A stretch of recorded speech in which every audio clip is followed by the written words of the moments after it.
जीवन के प्रति चिंतित होने वालों की तादाद बढ़ गई है।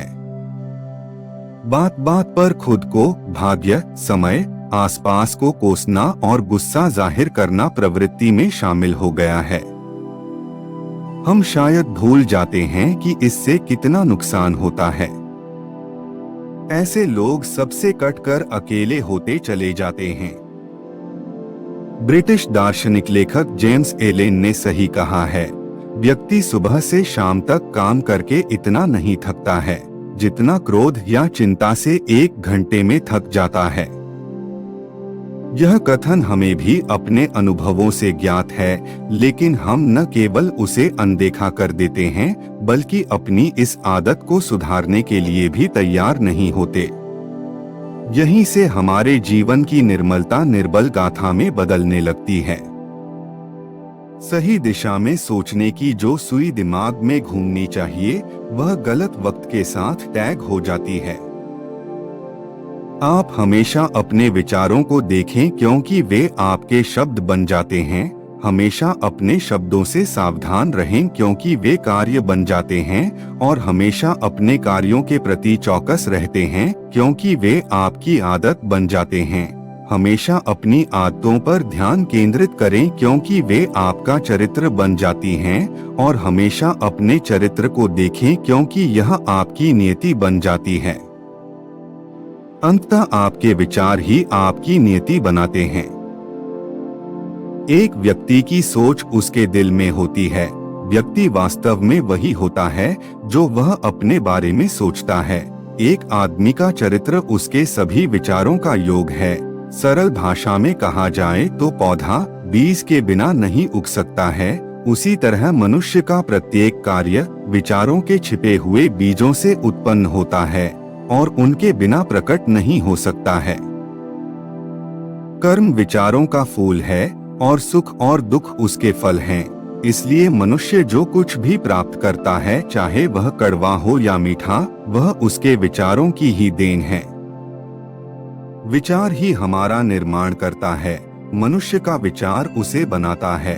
इसलिए यदि आपके पास नकारात्मक विचार हैं, तो ऐसे विचार आपके जीवन में बुरी और बदतर चीजें लाएंगे, लेकिन यदि आपके पास अच्छे सकारात्मक विचार हैं, तो ऐसे सकारात्मक विचार आनंद और उल्लास लाएंगे। आपके जीवन में खुशी आएगी। शरीर मन का सेवक है। हमारा शरीर हमारे मन की क्रियाओं का पालन करता है, चाहे वे जानबूझकर चुनी गई हो या स्वचालित रूप से व्यक्त की गई हो। विचार अपना प्रभाव स्वयं उत्पन्न करेंगे, चाहे वो अच्छा हो या बुरा। मुरझाया हुआ चेहरा कोई फैशन नहीं है, ये तो हमारे विचारों का परावर्तन होता है। आपने वाक्यांश सुना होगा कि यदि आपको लगता है कि आप कर सकते हैं तो आप सही है, और अगर आपको लगता है कि आप नहीं कर सकते तो भी आप सही है। इसी तरह लोग सफल होते हैं या असफल होते हैं, यह उनके अपने विचारों पर निर्भर करता है। जो व्यक्ति कम हासिल करता है वह कम बलिदान करता है, और जिसने बहुत कुछ हासिल किया है वह बहुत त्याग करता है। हास्यास्पद स्थिति यह है कि हम अपनी परिस्थितियों को सुधारने के लिए हर काम कर लेना चाहते हैं, लेकिन खुद को सुधारने में समय नहीं लगाना चाहते। एक बार एक बूढ़ा व्यक्ति गौतम बुद्ध के पास गया और बोला, बुद्ध, मैं अक्सर लोगों को यह कहते हुए सुनता हूँ कि हम जो सोचते हैं वही बन जाते हैं। इसलिए मैं आपसे जानना चाहता हूँ कि हमारा जीवन हमारे विचारों से कैसे जुड़ा है, और हमारे विचार हमारे जीवन को किस हद तक प्रभावित करते हैं। भगवान बुद्ध ने कहा कि यह सत्य है कि मनुष्य जो सोचता है वही बन जाता है। कोई भी विचार जिसे हम लंबे समय तक अपने मन में रखते हैं और उसके बारे में बार बार सोचते रहते हैं, हम वैसे ही बन जाते हैं। व्यक्ति का चरित्र उसके विचारों से ही बनता है। यदि विचार अच्छे हैं तो चरित्र भी शुद्ध होगा, और यदि विचार ही प्रदूषित हैं तो चरित्र भी बुरा होगा। अगर आप ध्यान से देखेंगे तो पाएंगे कि आपके जीवन का हर पहलू आपके किसी न किसी पहलू से जुड़ा है। आप आज जो भी हैं अपने विचारों की वजह से हैं। आपके विचार अच्छे या बुरे किसी न किसी तरह से आपके जीवन को अच्छा या बुरा बना रहे हैं। जिस प्रकार स्वस्थ बीज के बिना कोई वृक्ष विकसित नहीं हो सकता, उसी प्रकार अच्छे विचारों और अच्छे चरित्र के बिना कोई भी मनुष्य सफल नहीं हो सकता। और यदि उसके विचार नकारात्मक हैं, तो वह अपने जीवन को गलत दिशा में मोड़ देगा। उसी प्रकार हमारे जीवन में हमने अपने विचारों और कर्मों के माध्यम से विभिन्न प्रकार के बीज बोए हैं, और उस बीज का फल या तो हमें दुख दे सकता है या खुशी। यदि हमने अपने मन में सकारात्मक विचारों के बीज बोए तो हमें सफलता और खुशी मिलेगी, लेकिन यदि बोए गए बीज नकारात्मक विचारों के हैं तो सफलता और दुख एक साथ चलेंगे। जिन लोगों को आप सफल और महान मानते हैं, वे यहाँ ऐसे ही नहीं पहुँच गए। उन्होंने अपने विचारों पर नियंत्रण रखकर अपना चरित्र ऐसा बनाया कि और इसी चरित्र के बल पर उन्होंने महानता की ऊंचाइयों को छुआ। तो मूल रूप से आपके अंदर जो विचार हैं, यदि आपके अंदर दूसरों के प्रति क्रोध, ईर्ष्या, घृणा है, तो आप बाहर भी वैसे ही होंगे, तो आपको बाहर भी वही मिलेगा। तुम्हें ऐसे लोग मिलेंगे जो तुम्हारे साथ वैसा ही व्यवहार करेंगे। यदि तुम्हारे पास प्रेम, शांति, करुणा है तो तुम वैसे ही बन जाओगे और आप बाहर भी वैसा ही पाएंगे। और जो ऐसे विचार रखता है उसे सम्मान और प्यार दोनों मिलता है। वस्तुतः मनुष्य अपने जीवन का निर्माणकर्ता स्वयं है। वह इसे बना या बिगाड़ सकता है। मनुष्य अपनी किस्मत खुद बनाता है। व्यक्ति ने कहा, लेकिन बुद्ध में अपने विचारों से खुद को कैसे सुधार सकता हूँ? बुद्ध ने कहा कि अगर तुम खुद को सुधारना चाहते हो तो सबसे पहले अपने विचारों पर ध्यान देना शुरू करो। तुम्हें यह देखना होगा कि तुम दिन भर क्या सोच रहे हो। क्या तुम दिन भर मन में बुराई और लोगों के प्रति नफरत पाल रहे हो? आपको बस इस बात पर ज्यादा ध्यान देना है कि आप अच्छाई की ओर जा रहे हैं या बुराई की ओर। जब आप अच्छे से समझ जाएंगे कि आपके दिमाग में अच्छे विचार चलते हैं या बुरे, तभी आप अपने सोचने के तरीके को बदल पाएंगे। आपके अंदर कभी न खत्म होने वाला खजाना है। आप नहीं जानते कि आप क्या कर सकते हैं। आप किस तरह की अद्भुत शक्तियां प्राप्त कर सकते हैं। आपने महान योद्धाओं और महान लोगों के बारे में तो सुना ही होगा। जरूर उन लोगों में कुछ तो बात रही होगी जिसकी वजह से उनके बारे में इतना कुछ लिखा और कहा गया है। तो वे कौन लोग थे जो दुनिया में महान योद्धा और आदर्श के रूप में पूजे जाते थे? अगर हम थोड़ा और गहराई से सोचें तो ये वे लोग थे जिन्होंने अपने भीतर के अद्भुत खजाने को पहचाना। वे लोग अभ्यास करते रहे और सभी की भलाई करने वाले लोगों की मदद करके खुद को बेहतर बनाते रहे, और वे दुनिया में महान और अमर हो गए। अगर आप भी ऐसा ही करना चाहते हैं तो सबसे पहले आपको अपने विचारों पर ध्यान देना होगा। बुद्ध ने आगे कहा, एक मानव मन की बगीचे से तुलना की जा सकती है। जैसे बगीचे को साफ और सुंदर रखना, समय समय पर उसमें उगने वाले खरपतवार को हटाना पड़ता है, रोज पानी देना पड़ता है, पौधे की देखभाल करनी पड़ती है, उसी तरह हमें अपने मन को भी सुंदर और सकारात्मक बनाए रखने के लिए उसका ख्याल रखना होगा। इसमें से लगातार नकारात्मक विचारों को हटाकर सकारात्मक विचारों को जगह देनी होगी। इसके लिए हमें डर, चिंता, नफरत और ईर्ष्या जैसी भावनाओं से खुद को दूर रखना होगा। और इसके लिए आपको अपने अंदर चल रहे विचारों पर लगातार ध्यान देना होगा। किसी भी व्यक्ति के अंदर उठने वाले विचार और उसका चरित्र ज्यादातर उसके आसपास के वातावरण और परिस्थितियों पर निर्भर करते हैं। अतः उसके विचार सदैव त्रुटिपूर्ण रहेंगे। वह उन पर ध्यान देकर अपने विचारों को बदल सकता है, और जैसे ही उस व्यक्ति के विचार बदल जाते हैं तो उसका चरित्र और उसके काम करने का तरीका अपने आप बदल जाता है। ये सभी चीजें धीरे धीरे सीखनी होती हैं। बुद्ध आगे कहते हैं कि हमें विचारों के काम करने के तरीके को समझना होगा। आपको सबसे पहले यह स्वीकार करना होगा कि जो काम सामने वाला कर सकता है वह आप भी कर सकते हैं। आपको बस इसका बार बार अभ्यास करने की जरूरत है। नई चीजें सीखने की जरूरत है। जैसे जैसे आपका मन बदलेगा, आपकी परिस्थितियां भी बदल जाएंगी।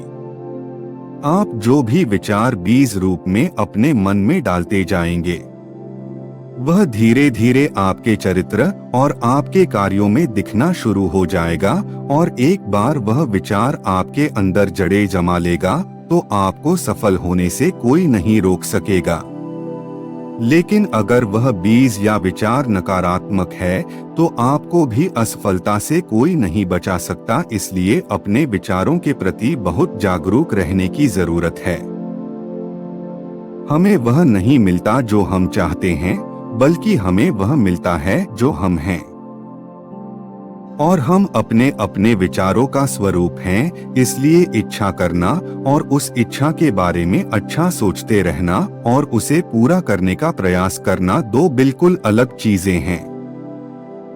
क्योंकि इच्छा तो हर कोई करता है, लेकिन उस इच्छा के बारे में लगातार सकारात्मक सोचना और उसे पाने के लिए कड़ी मेहनत करना बहुत ही कम लोग ऐसा कर पाते हैं। इसलिए अगर आप अपनी परिस्थितियों को बदलना चाहते हैं तो सबसे पहले आपको खुद को बदलना होगा।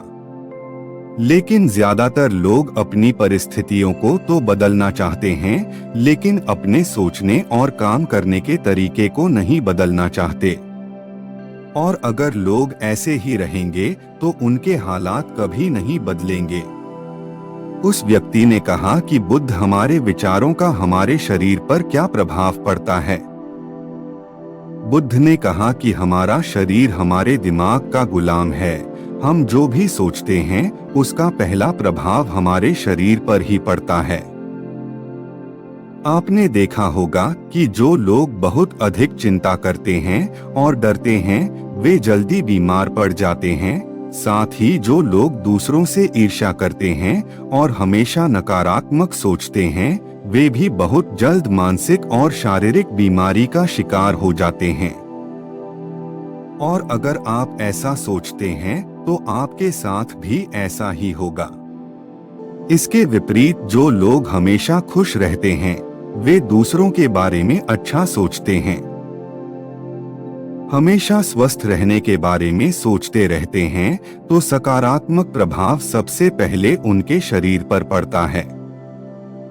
क्योंकि जिस व्यक्ति का मन सकारात्मक होता है उस व्यक्ति के शरीर की आधी बीमारी अपने आप ही खत्म हो जाती है। हम स्वस्थ रहेंगे या बीमार यह हमारे आसपास के माहौल और परिस्थितियों के अलावा हमारी सोच पर भी निर्भर करता है। एक कमजोर और बीमार विचार हमारे शरीर को भी कमजोर और बीमार बना देता है। आपने अपने आसपास देखा होगा कि जो लोग बीमार होने से सबसे ज्यादा डरते हैं, जो सबसे ज्यादा बीमार पड़ते हैं, इसके विपरीत जो लोग अपने शरीर के बारे में अच्छा सोचते हैं वे स्वस्थ और मजबूत महसूस करते हैं, और जिनके विचार शुद्ध होते हैं उनका शरीर स्वस्थ और मजबूत हो जाता है। हमारा शरीर सिर्फ एक उपकरण है और हमारा मस्तिष्क इस उपकरण को नियंत्रित कर रहा है।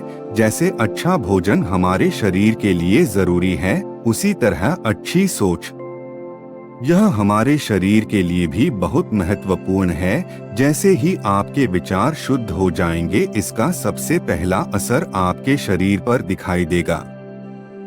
यदि कोई बीमार और कमजोर व्यक्ति अपने शरीर को पूरी तरह से स्वस्थ बनाना चाहता है तो उसे सबसे पहले अपने विचारों को ठीक करना चाहिए। उसे प्रकृति के संपर्क में रहना चाहिए, उसे सूरज की रोशनी में रहना चाहिए और 1 सेकंड के लिए नकारात्मक नहीं सोचना चाहिए। वह जैसा स्वास्थ्य चाहता है वैसा ही उसे महसूस करना चाहिए। उस व्यक्ति ने कहा, बुद्ध, अब आप मुझे बताएं कि हमारे विचार हमारे लक्ष्य को कैसे प्रभावित करते हैं। बुद्ध ने बताया कि जब तक आपका लक्ष्य आपके विचारों के अनुरूप नहीं होगा तब तक आपको सफलता नहीं मिल सकती है। कहने का मतलब यह है कि आप हर दिन एक नई चीज सोच सकते हैं, जो मैं आज चाहता हूँ यह बनना, कल मैं वह बनना चाहता हूँ या बाद में कुछ और। लेकिन जब तक आप अपने लिए कोई लक्ष्य निर्धारित नहीं करते तब तक आप कोई भी बड़ा काम नहीं कर सकते, क्योंकि नियम यह है कि जो काम हम बार बार करते हैं उसी काम में हम आश्चर्यजनक सफलता हासिल कर सकते हैं। अगर आप हर दिन अपना लक्ष्य बदलते रहते हैं तो आप कहीं नहीं जा रहे हैं। इसलिए आपके जीवन में एक निश्चित लक्ष्य होना चाहिए और आपको अपनी पूरी मेहनत और लगन से उस लक्ष्य को पूरा करने का प्रयास भी करना चाहिए। और इसके लिए आपको अपने सभी विचारों को अपने लक्ष्य पर केंद्रित करना होगा, अन्यथा आपके विचार बिखरे रहेंगे। हो सकता है कि एक बार आप असफल हो जाएं या आपको शुरुआत में कोई सफलता न मिले तो दूसरों को देखकर आपके मन में यह ख्याल आने लगा कि यह काम तो आसान है। जब वह इस काम में सफल हो सकता है तो मैं भी सफल हो सकता हूँ। अगर आप बार बार असफल होते हैं तो भी घबराएं नहीं, क्योंकि यह लक्ष्य हासिल करने का ही एक हिस्सा है और पूरा विश्वास रखें कि आप जरूर सफल होंगे। उस व्यक्ति ने कहा, बुद्ध, विचारों और मन की शांति के बीच क्या संबंध है? बुद्ध ने बताया कि मन की शांति एक ऐसा खजाना है जिसे दुनिया के 1% लोग भी हासिल नहीं कर सकते, और जिसने ये खजाना हासिल कर लिया है वह दुनिया के सबसे भाग्यशाली व्यक्ति हैं। वह भीड़ में अलग दिखता है, यह कहना उतना आसान नहीं है जितना लगता है। मन की शांति केवल लंबे समय तक आत्मनियंत्रण के माध्यम से ही प्राप्त की जा सकती है। एक शांत व्यक्ति सबसे खराब परिस्थितियों में भी खुद को नियंत्रित कर सकता है। एक शांत व्यक्ति के पास जितनी मानसिक शक्ति होती है उतनी किसी और के पास नहीं होती। शांत व्यक्ति का अर्थ है वह व्यक्ति जिसका मन पूर्णतः शांत हो, क्योंकि जैसे ही आपका मन शांत हो जाता है आपके सभी विचार शांत हो जाएंगे और तब आपको महसूस होगा कि सचमुच आपका दिमाग कितना शक्तिशाली है। जैसे ही आपको मानसिक शांति मिलेगी आप महसूस करेंगे कि आपकी मानसिक शक्ति इतनी बढ़ गई है कि आपके लिए सब कुछ आसान हो गया है। आप हमेशा खुश रहेंगे और अगर आप यह मुकाम हासिल करना चाहते हैं तो इसकी शुरुआत आपको अपने विचारों से करनी होगी। अपने विचारों पर नियंत्रण, और अपने विचारों पर यह नियंत्रण आप ध्यान के माध्यम से ही प्राप्त कर सकते हैं। इतना कहकर बुद्ध मौन हो गए और ध्यान करने लगे और वह व्यक्ति भी उनको प्रणाम करके चला गया। तो दोस्तों, उम्मीद करता हूँ आपको इस कहानी से एक अच्छी सीख मिली होगी। धन्यवाद।